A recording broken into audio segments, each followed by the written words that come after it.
Jalan besar Hamparan Perak Kabupaten Deli Serdang, Sumatera Utara rusak parah.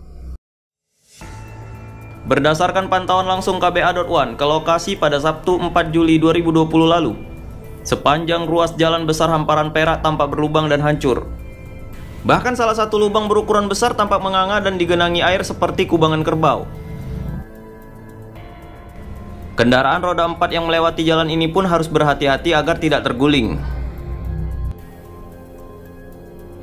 Menurut penuturan warga setempat, jalan ini sudah 3 tahun lebih tidak kunjung diperbaiki. Padahal sudah beberapa kali warga melakukan aksi demonstrasi agar pemerintah terkait dapat memperbaiki jalan tersebut. Dalam hal ini pemerintah Kabupaten Deli Serdang dan pemerintah Provinsi Sumatera Utara adalah pihak yang bertanggung jawab dalam pembangunan di jalan besar Hamparan Perak ini.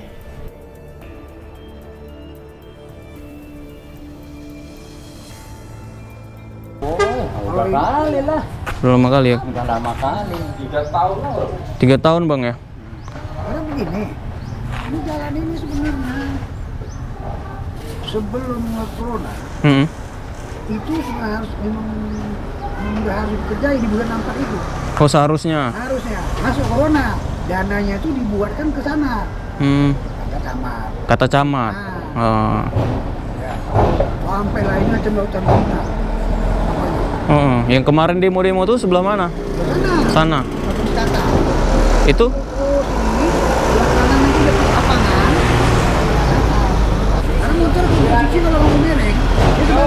Oh iya. Ini tadi gagal ukurannya jalan sesuai dengan yang diinginkan masyarakat. Ada kemungkinan ini demo lagi nih, demonya ada 2 nih. Jalan putus.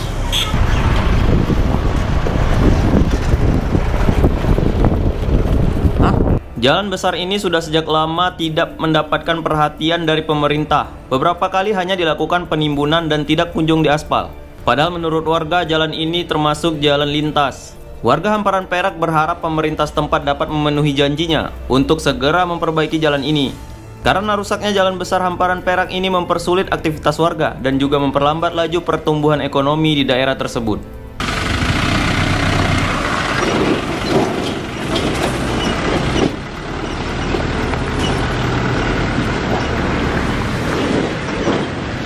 Gandhi Muhammad, Sumatera Utara untuk KBA.1.